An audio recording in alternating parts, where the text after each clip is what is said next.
નમસ્કાર મિત્રો, સ્વાગત છે તમારું આપણી યુટ્યુબ ચેનલ પર. અને આજના વિડીયોમાં આપણે વાત કરવાના છીએ કે ગુજરાતના ખેડા જિલ્લામાંથી એક ચોંકાવનારા સમાચાર સામે આવી રહ્યા છે, જેમાં એક સસરા કે જે પોતાની જ પુત્રવધુ સાથે ગંદુ કામ કરી રહ્યા હતા અને જેના બદલામાં સસરા પોતાની પુત્રવધુને રૂપિયાની લાલચ આપતા હતા. રૂપિયાની લાલચમાં આવી અને પુત્રવધુ પણ પોતાના સસરા સાથે જ આવા ગંદા કામ કરવા માટે તૈયાર થઈ રહી હતી.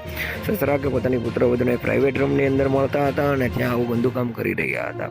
એવામાં પુત્રવધુને ફેસબુક દ્વારા કોઈ નવા વ્યક્તિ જોડે મિત્રતા બંધાણી હતી અને એ મિત્રએ તેને બહાર વિદેશ જવાની ઓફર આપતા પુત્રવધુએ સસરા પાસે વધારે રૂપિયાની માગણી કરતા સસરાએ ના પાડતા પુત્રવધુએ સસરાની કરી આપી હતી અને ત્યારબાદ તેને મત મૂકીને જતી રહી હતી.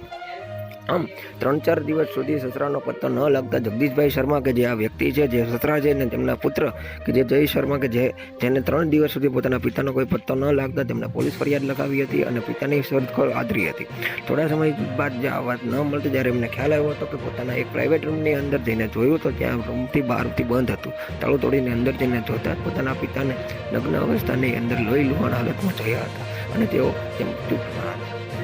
પોલીસ ફરિયાદ કરતાં જ પોલીસ દ્વારા આવીને તજવીજ હાથ ધરી હતી અને ધીમે ધીમે કરતાં પોલીસ ફરિયાદની અંદર પોતાની જ વહુ એટલે કે તેના પિતા કે જેમની પુત્રવધુ એટલે કે પોતાની વહુ કે જે આ હત્યામાં આરોપી નીકળી હતી અને તેને પોલીસ દ્વારા તરત જ ધરપકડ કરવામાં આવી હતી અને ત્યારબાદ બધી વાતો ખુલ્લી હતી. જેમાં જગદીશભાઈ શર્મા કે જે પોતાની પુત્રવધુ સાથે આ ગંદુ કામ કરી રહ્યા હતા તેના બદલામાં તેઓ રૂપિયા આપતા હતા, પરંતુ ફોરેન જવાની લાલચમાં 2 લાખ રૂપિયા ઓછા પડતા તેમણે જગદીશભાઈ શર્મા પાસેથી 2 લાખ રૂપિયાની માગણી કરી હતી. આટલા બધા રૂપિયા જગદીશભાઈ શર્માએ આપવાની ના પાડતા તેમણે તેમના સસરાનું પ્રાઇવેટ અંગ કાપી નાખી અને લોહી લુહાણ હાલતમાં ત્યાં છોડીને જતી રહેવાથી જગદીશભાઈ શર્માનું તે મૃત્યુ થયું.